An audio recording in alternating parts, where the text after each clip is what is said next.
The film begins by showing a car crashed into a road divider, leaving it mangled and broken.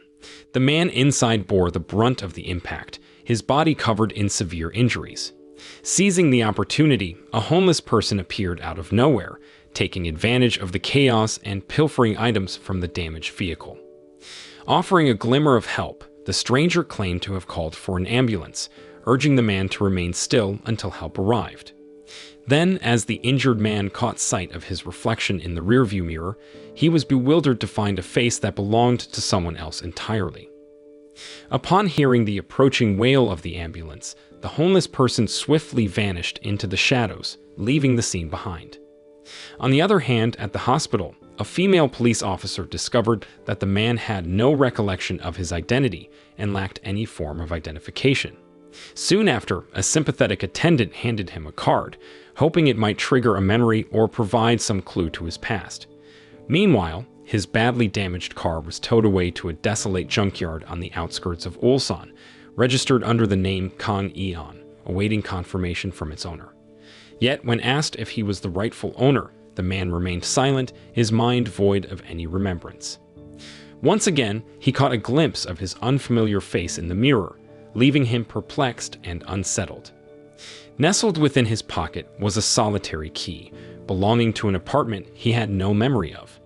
The officers exchanged whispers, their concerns growing. It seemed necessary to involve the investigative unit, as this man's circumstances were highly suspicious, especially given the gunshot wound on his shoulder. In a surprising turn of events, the man made a daring escape from the hospital, determined to unlock the door to the unknown apartment. Upon entering the unfamiliar abode, he meticulously searched through the cupboards, hoping to unearth some answers. To his astonishment, he discovered a collection of lavish watches and meticulously arranged suits. Yet, no matter how many times he looked in the mirror, the reflection staring back at him did not match the face he once knew.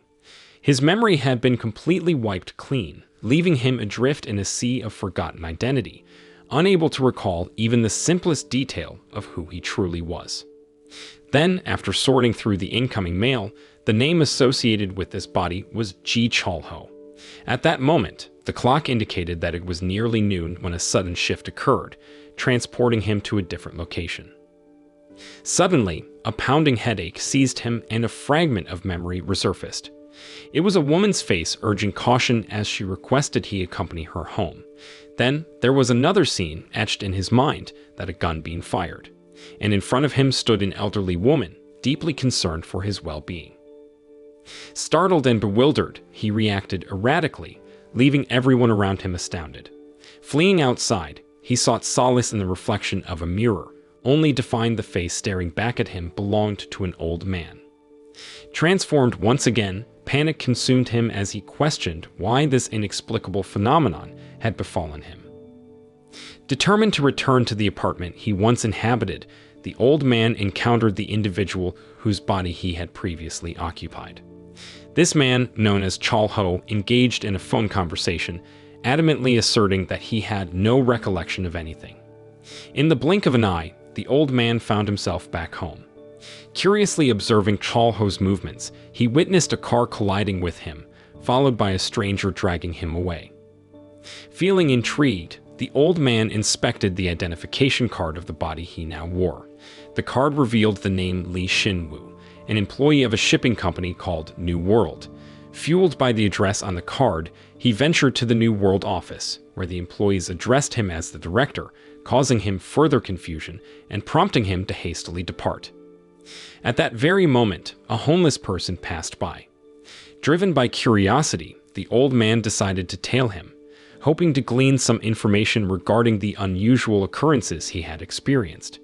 Then it led him to an abandoned factory area, a gathering place for the homeless in Ulsan. There he encountered a homeless individual named Gan, who appeared taken aback by the presence of a stranger in his usual spot. After recounting the events of the previous night's accident in vivid detail, the old man implored Gan for insight. It was inconceivable, but the truth became clear that what he had undergone was indeed a reality. At that time, Gan remained astounded, convinced that this man before him was utterly unhinged. Then he glanced at the ID card, which bore the name the man had mentioned. However, the man adamantly refuted it, asserting that he was not the person on the card. Despite his own confusion, Khan could only offer a piece of advice that he had to recollect what transpired in the beginning, urging the man to return to that moment. To their surprise, the clock struck midnight, and once again, the man found himself in a different body. This time, he was confined to an underground room. Familiar memories flooded back. It was a sight of a man being tortured, the victim being none other than Chol Ho, the very individual whose body the man had initially inhabited. Consumed by anger, Chol Ho launched an assault, vehemently accusing the man of carrying out his commands. Meanwhile, the true Shin Woo returned to his own body, plagued by bewilderment regarding his whereabouts. Confounded, the man exited the room, leaving behind the tormentor and the suffering Chol Ho. The surrounding area revealed rooms resembling karaoke spaces, and he emerged into a bustling hall. It became evident that he had stumbled upon a bar, as patrons warmly greeted him. Seeking solace, he sought refuge in the bathroom, where he once again confronted a face he did not recognize. Every 12 hours, he found himself transferred into a new vessel, a stranger's body, perpetuating his sense of disorientation. Shortly after getting out from the bathroom, a man and a woman confronted him with anger, but upon catching a glimpse of his face, the man swiftly apologized, introducing himself as Director Park. Perplexity consumed the man as he pondered why this inexplicable series of events had befallen him. Once again, he found himself shifting into a new body after 12 hours. Determined to regain his bearings, he resolved to search for clues diligently, recalling the words of the female officer from the beginning who had mentioned the Wanchong junkyard.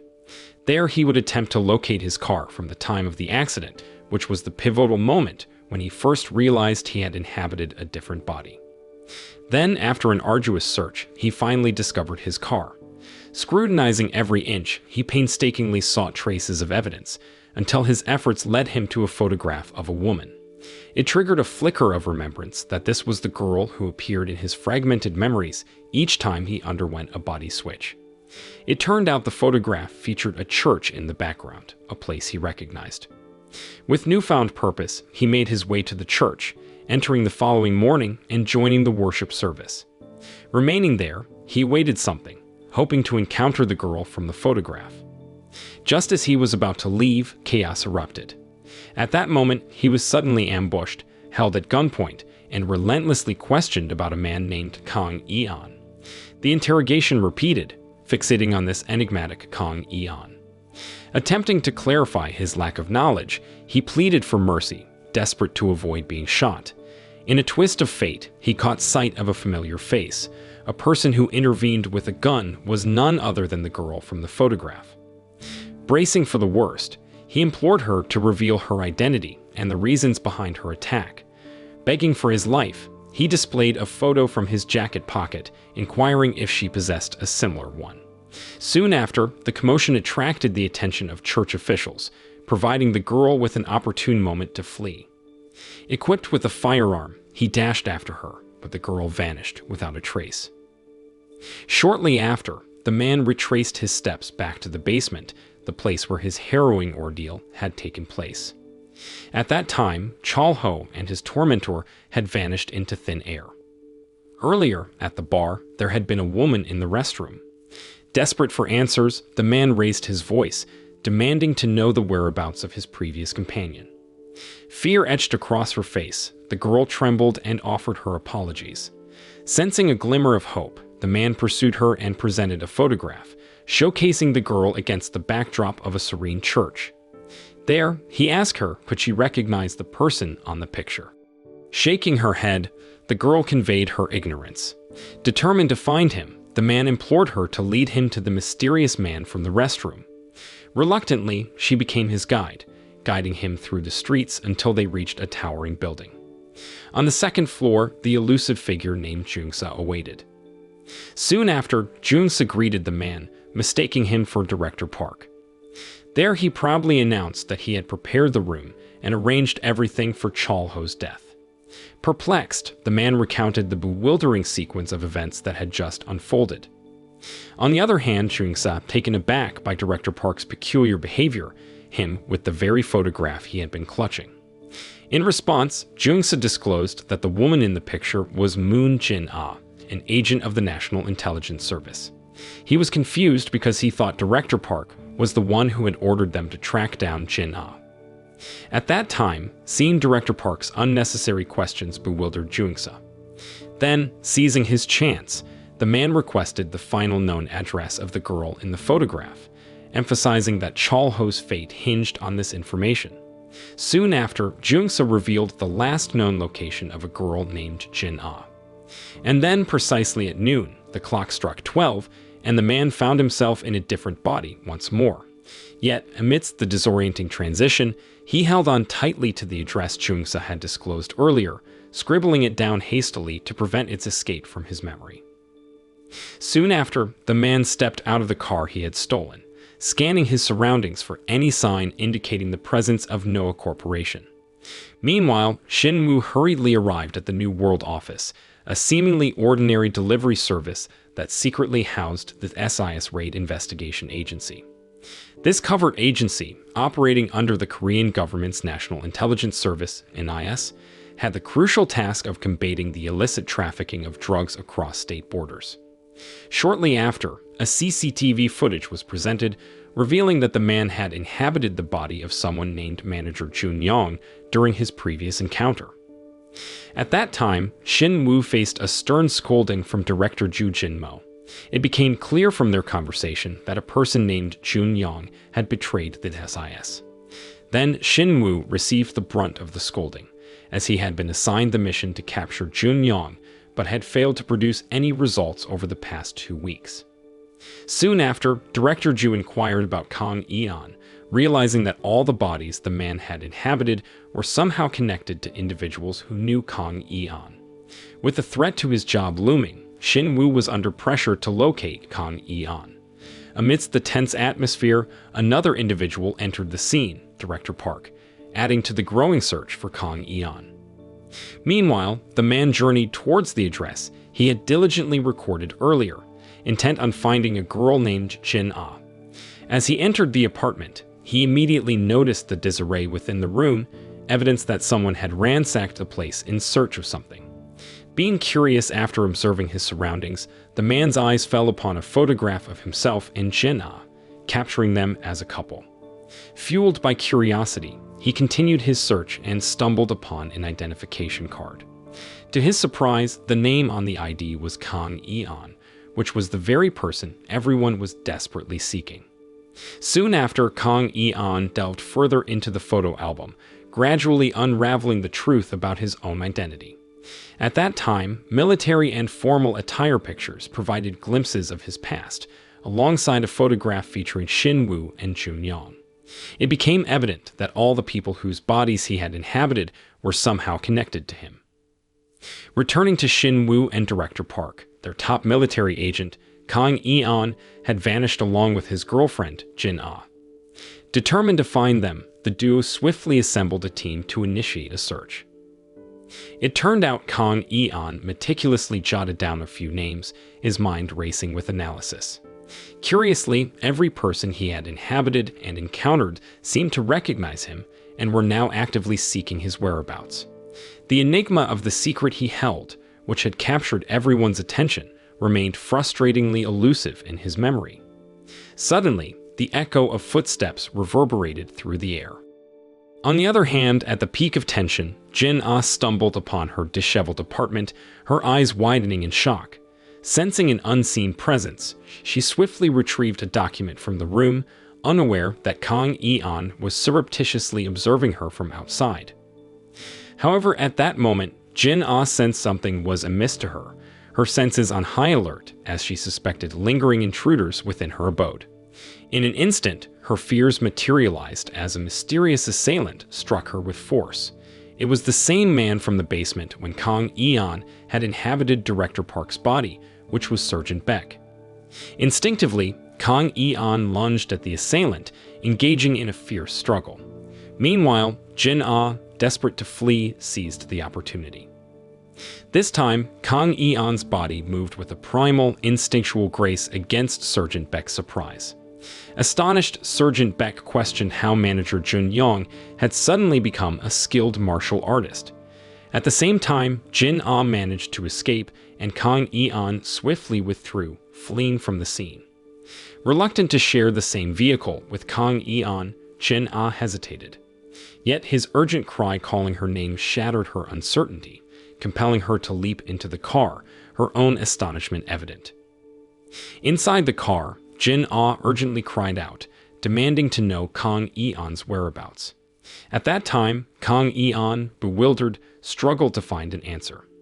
Then Jin Ah asserted that everyone was on a relentless hunt for Kang Yi-an, convinced that he had been immobilized and was concealing himself.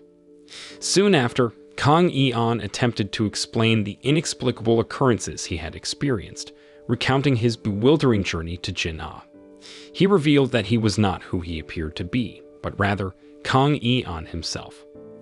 Understandably, Jin Ah found herself utterly perplexed by his claims, especially since he insisted on being Kang Yi-an. Seeking clarity, she implored him to elucidate why he had become a person of interest. Yet Jin Ah remained silent, growing increasingly suspicious. Suddenly, their car collided with another vehicle driven by Jungsa. Reacting swiftly, Jin Ah exited the car, and although Kang Yi-an gave chase, he failed to catch up. Then he returned to where Jungsa's car remained engaged with the police. Seizing the opportunity, Kang Yi-an stealthily infiltrated the vehicle, launching an assault on Jungsa, demanding to extract every ounce of information he possessed about Kang Yi-an. On the other hand, Jungsa, swearing that he had only received orders from Director Park to find and eliminate Kang Yi-an, professed ignorance beyond that. Jungsa claimed to have shared all that he knew, unaware of any further details. Then, as the police closed in on Jungsa's car, Kang Yi-an cleverly exploited the situation to make his escape. Meanwhile, Jin Ah, caught in a web of confusion, grappled with whom to trust and what to believe. The next day, Director Park reprimanded both Sergeant Beck and Jungsa for their failure to capture Jin Ah. Their conversation hinted at Director Park's suspicion that Kang Yi-an was attempting to flee, his gaze fixed on the mounting evidence. At that time, Sergeant Beck and Director Park felt a profound sense of unease regarding the inexplicable events unfolding before them. They had lost consciousness for a staggering 12 hours and couldn't recall the events of the previous day. Then Sergeant Beck pondered his encounter with the unexpectedly skilled fighter, manager Jun Yong. Soon after, Director Park received a call from the mercenaries he had hired, who had located Jin Ah. There he told them to shadow her every move to merely observe and track her. On the other hand, Jin Ah seeks out her friend, who happens to work for the NIS, National Intelligence Service. Intrigued by a mysterious man known as Dr. Lottery, a Russian residing in Korea and practicing medicine unlawfully, Jin Ah requests her friend's assistance in uncovering his whereabouts.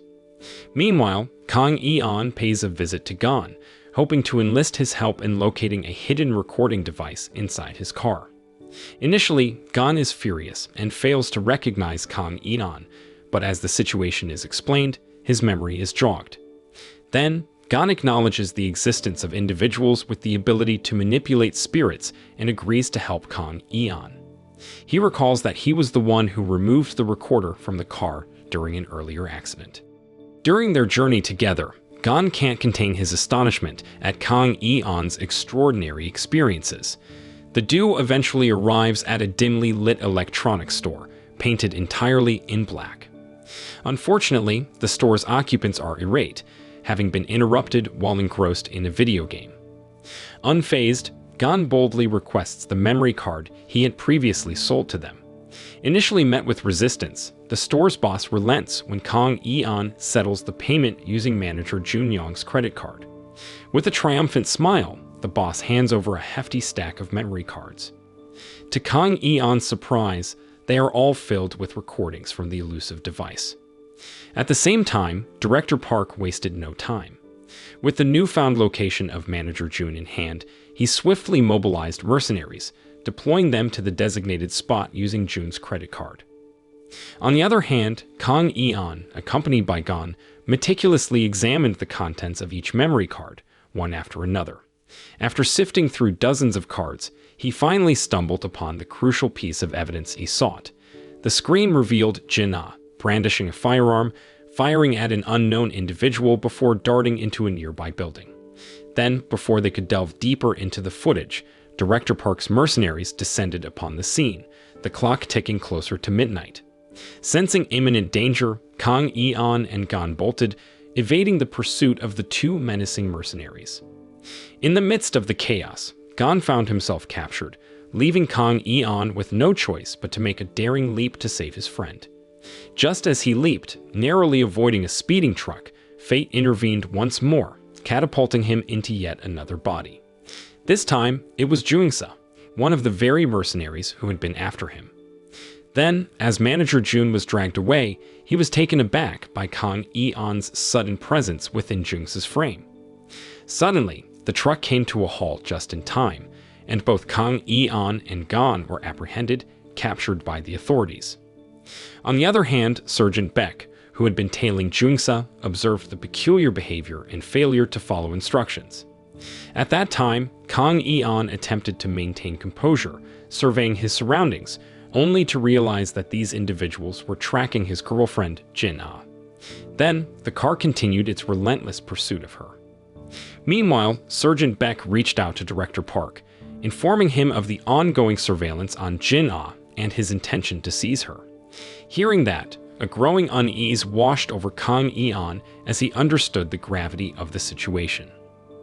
Determined to thwart the man's sinister plans, Kang Eon abruptly slammed on the brakes, catching Sergeant Beck off guard. At that time, the officer grew increasingly suspicious of Junsa's identity, demanding answers. With a surge of determination, Kang Eon pressed down hard on the accelerator, intentionally crashing the car. Miraculously, he managed to survive the ordeal, albeit with great difficulty. Gritting his teeth, Kang Eon emerged from the wreckage, ready to face whatever lay ahead. Soon after, Manager Jun Yong found himself trapped in a tormenting room, at the mercy of Director Park's henchmen. At that moment, thoughts raced through Jun's mind as he pondered how Director Park had managed to track him down. The answer lay in the nameplate adorning Jun's shirt, bearing the emblem of Noah Corporation. Then, Director Park laid eyes on it. He commanded his men to investigate the origins of the corporation. To Jun Yong's surprise, Kang Eon, inhabiting Junsa's body, emerged on the scene. At that time, Director Park couldn't fathom why Kang Eon returned without bringing Jin-ah along. Inquiring about Sergeant Beck's whereabouts, Director Park sought an explanation from Kang Eon, who reasoned that Beck would soon arrive with Jin-ah. Dissatisfied with Kang Eon's response, he lashed out and struck Junsa, reprimanding him for his frequent failures. On the other hand, Gon, trembling with fear, pleaded for his release. Shortly after, Director Park swiftly issued an order for Gon to be dealt with promptly. Soon after, Kang Eon sprang into action, feigning compliance by leading Gon away, intending to dispose of him. Suddenly, Gon's frantic screams echoed in the air, believing that his life was about to be snuffed out. To Kang Eon's dismay, Director Park followed closely behind. Forced into a corner, Kang Eon had no choice but to strike Gon, who continued to babble incessantly. There, Director Park observed Junsa's cunning demeanor and peculiar manner of speech, raising his suspicion even further, as he himself had encountered a similar situation recently. Just then, Junsa's girlfriend, the girl who had been in the restroom, walked by. Then, Director Park wasted no time, summoning her and instructing Kang Eon to disclose her name. Hearing that, Kang Eon found himself in a state of confusion. This girl was his girlfriend, and if he made a mistake, Director Park would become suspicious. Desperately trying to recall the events in the restroom, Kang Eon managed to retrieve the memory and provided the correct answer. Satisfied, Director Park commanded him to tidy up the area promptly, as the chairman was due to visit the following day. Shortly after, Kang Eon sprang into action, swiftly removing Gon from the premises. The next day, Sergeant Beck awoke disoriented after a car accident and urgently contacted someone, triggering an unexpected change in Junsa. Reacting swiftly, Kang Eon pulled a terrified Gon along, commandeering a recently arrived stranger's car. At that time, Gan, bewildered, only knew that this person was his ever-moving spirit. Meanwhile, Jin Ah, armed with an address provided by a friend, arrived at a location in search of her Russian acquaintance, Dr. Lotry, who was an illegal doctor. Then, after revealing her NIS agent identification, the hesitant Russian eventually divulged Lotry's whereabouts. On the other hand, Director Park subjected manager Jun Yong to torture and coercion, demanding to know Kang Yi-an's location. There, Jun Yong steadfastly refused to comply. Suddenly, Director Park received a call from his men, informing him of the address for Noah Corporation. At that time, his gaze fell upon manager Jun Yong, realizing that the place was once an NIS safe house for foreigners, housing a Russian doctor. With a sinister chuckle, Director Park armed himself, no longer needing him. At the same time, Kang Yi-an attempted to access the car's recorder to retrieve its memory, but the data was partially corrupted.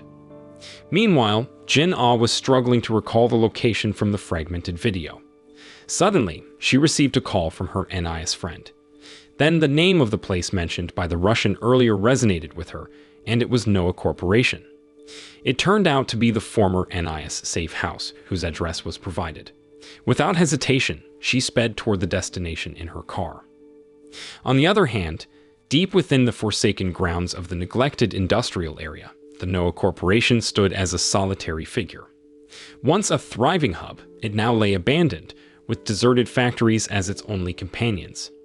Not long after, Kang Yi-an and Gan finally arrived at their destination, their eyes fixating on Lotry, who stood before them. Inquiring about any injuries that occurred on the midnight of the 12th, Kang Yi-an was met with a dismissive response, followed by a swift kick that sent both him and Gan reeling. Undeterred, they ventured further, scoring every nook and cranny of the desolate place. Then, after hours of tireless searching, Kang Yi-an felt an inexplicable connection, and it was a link to his true self. Determined, he and Gan ventured into a room adorned with neatly arranged mattresses, where several people lay in a state of care. Among them, Kang Yi-an discovered his own limp body, unconscious. As his hand made contact with his genuine form, a flood of memories and recollections rushed back to him. The truth unveiled itself that a well-laid trap orchestrated by this SIS team, aiming to apprehend a new breed of drug dealers hailing from Thailand. As they entered the area, they discovered motionless bodies scattered everywhere, showing no signs of life. Unfortunately, the crucial evidence they needed, a new type of drugs, had completely disappeared. All that remained was a single lighter, which Kang Yi-an claimed to be his own. The missing evidence was called Etirex, an illegal substance that was forbidden in Thailand. This drug was extremely powerful and caused 12 hours of intense hallucinations. It came in small capsules that released its effects gradually over that time. However, using this drug for a long time could cause serious nerve damage. The stolen stash weighed around 350 kilograms, making it worth an astonishing 25 billion won. Soon after, Director Park inquired about the whereabouts of manager Jun Yong, who had vanished without a trace. There, Kang Yi-an responded that they had not yet found any leads. At that time, suspicions loomed over Jun Yong, with the belief that he may be a traitor. Soon after, Director Shin Woo expressed disappointment in the team's performance, as 6 months of investigations had yielded no results. That night, Kang Yi-an encountered his longtime friend and comrade from their military days, Jun Yong, both having been withdrawn by SIS. Kang Yi-an firmly believed in his friend's innocence, refusing to accept the accusations. Jun Yong questioned why Kang Yi-an possessed his missing lighter. In response, Kang Yi-an presented the lighter, stating that it was found at the crime scene. He suggested that manager Jun Yong turn himself in to clear his name. Soon after, manager Jun Yong explained that the lighter had been missing for a while and an insider had manipulated evidence to frame him, even stealing the drug-related proof. However, Kang Yi-an refused to hastily point fingers. In a surprising move, manager Jun Yong produced a flash drive containing evidence and discreetly slipped it into Kang Yi-an's pocket. Soon after, Director Park and the other team members arrived on the scene. In a whispered exchange, manager Jun-young urged Kang Eon to examine the contents of the flash drive before being apprehended. Overwhelmed by the unfolding events, Kang Eon, feeling a bit disoriented, picked up his girlfriend, Jin-ah, from the church. Both of them worked in the intelligence agencies that Jin-ah at NIS, while Kang Eon served in SIS. Then, Kang Eon took the opportunity to share the incident involving manager Jun-young with Jin-ah. Just then, she received a call, summoning her to the headquarters. Meanwhile, at home, Kang Eon anxiously delved into the contents of the flash drive. In the dimness, he caught a glimpse of several individuals discussing something called Eterex. Though the image was blurry, he felt a strange familiarity with the person on the screen. Suddenly, a call interrupted his thoughts. The voice on the other end, Jin-ah's, sounded different. It wasn't Jin-ah, it was Director Park. Then, without hesitation, Kang Eon rushed to meet him. Upon arrival, Kang Eon found himself at gunpoint, forced into the depths of a basement. At that time, Jin-ah and manager Jun-young had been apprehended. Overwhelmed by the sight of Jin-ah being taken away, Kang Eon's defiance surged. He chased after them, but a bullet found its mark, striking him down. Soon after, Director Park instructed Jungsa to subdue Kang Eon, his body now flooded with Eterex, which was a powerful new drug. Then, as Jin-ah wept over her boyfriend's condition, Kang Eon's consciousness began to fade, giving way to hallucinations. At that time, Director Park demanded to know the whereabouts of the flash drive manager Jun-young had given him. Then they searched Kang Eon, stripping off his coat, and burned the evidence they found. Unbeknownst to Kang Eon, it was Director Park and his henchmen who had stolen evidence from the Thai drug cartel, shifting blame onto manager Jun-young. However, Kang Eon possessed knowledge that could expose their treachery. Their plan now involved framing Kang Eon for the murders of Jin-ah and Jun-young, followed by his own death induced by the drug's influence. Suddenly, they held their guns to Kang Eon, coercing him to shoot Jin-ah in the head. Fueled by determination, Kang Eon resisted, his shot missing its mark. With an increased dosage of the drug, the gun was once again aimed at him, for he was resolved to protect Jin-ah. As the clock struck midnight, something magical occurred. Shockingly, Kang Eon transfers his spirit into Cholho's body. At that moment, he found himself amidst a world of strange and magical occurrences. There he startled his colleagues with a sudden attack. Now, inhabiting Cholho's body, Kang Eon swiftly carried Jin-ah to higher ground. However, confused and feeling threatened, she shot at him instead. Disoriented, she retreated downstairs. Meanwhile, Kang Eon was shocked to see Cholho's face staring back at him in the mirror. Struggling with this disconcerting revelation, he made his way back downstairs. Soon after, manager Jun-young pulled Jin-ah away, as they were under fire and had no chance to save Kang Eon. Afterward, they left the scene, leaving Kang Eon to fend for himself. Then, as Kang Eon beheld his own motionless body, he decided to remove it from that place. Shortly after, Jungsa pursued him relentlessly, firing shots, and as he journeyed, Kang Eon's consciousness began slipping away due to his injuries. It became clear that he was the one who had brought his body to Dr. Lottery, entrusting him with its care. Despite being wounded and losing focus, Kang Eon resolved to return to the city, determined to find Jin-ah. However, a collision interrupted his path. Now he finally understood what had befallen him. Meanwhile, Director Park's men, unaware that Kang Eon was now residing in Jungsa's body, inquired about Jungsa's whereabouts. Equipped with a gun, a cell phone, and a burnt flash drive, Kang Eon examined Jin-ah's messages. Suddenly, Lottery arrived and loudly revealed that they were surrounded by armed individuals. Urgently, he ordered Kang Eon and Gon to leave the premises without delay. From high above, Kang Eon gazed down and spotted Director Park's henchmen scurrying about. Among them was Jin-ah, also making her way to the same location. But trouble ensued when Jin-ah was discovered and a chase ensued. In the midst of the chaos, Kang Eon entrusted the flash drive to Gon and urged him to safeguard it. Soon after, a fierce armed battle erupted between Director Park's men and the mercenaries, with Kang Eon caught in the crossfire. Meanwhile, Jin-Ah found herself trapped in the midst of it all. However, Jin-Ah, mistakenly believing she was allied with Director Park, made the desperate decision to shoot herself. The version of Jin-Ah that emerged was apprehended by Director Shinwoo, who ordered her to remain inside the car. Suddenly, Kang Eon was captured, leaving Jin-Ah puzzled as to why Jungsa, who served under Director Park, was also arrested. Soon after, Director Park left the scene, leaving Jin-Ah to realize that Director Shinwoo and Director Park were actually in cahoots. She soon found herself surrounded and captured. Shortly after, the mercenaries headed towards the infirmary, only to discover it empty. It turned out that Gon had relocated Kang Eon's real body. As the guards closed in, Gon, struggling to start the car, grew increasingly flustered. Fortunately, his efforts paid off. Unbeknownst to Jin-Ah, it was revealed that Director Shinwoo and Director Park had conspired to sell Edorex drugs to Japanese gangsters who had recently arrived in Korea. On the other hand, Jin-Ah, now in custody, was brought to Director Park's headquarters. At that time, tensions escalated between Director Shinwoo and Director Park. There he despised Director Park, who had become addicted to Edorex, rendering him unreliable and incapable of fulfilling his duties.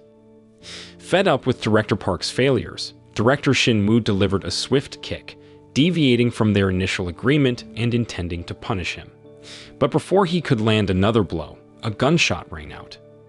At that time, Director Park intended to eliminate his own partner, fueled by anger at Director Shinwoo's condescending attitude. It turned out he had initially invited Director Shinwoo, but now he sought to take control. And so, Director Shinwoo met his death at his hand.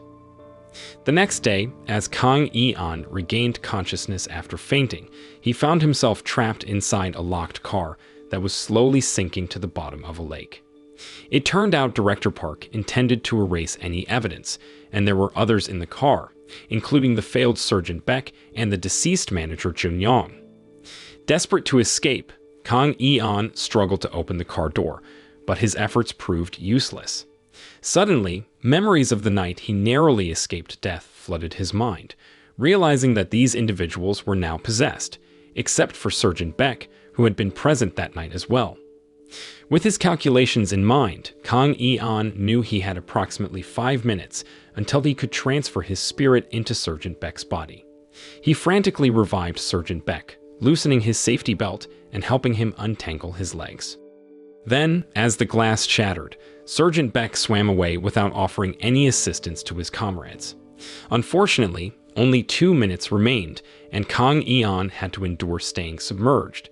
Just as he had anticipated at the final moment, his spirit seamlessly moved into Sergeant Beck's body, providing him with a last chance to save Jin-Ah. Meanwhile, at Director Park's headquarters, an elderly woman presided over the affairs. She had been the financial backer, supporting the illicit operations orchestrated by Director Park and Director Shinwoo. At that time, asking about Shinwoo's whereabouts, the woman was informed by Director Park that he was resting and sleeping in the back. Not long after, the Japanese gangsters arrived, ready to exchange their money for the coveted Edorex.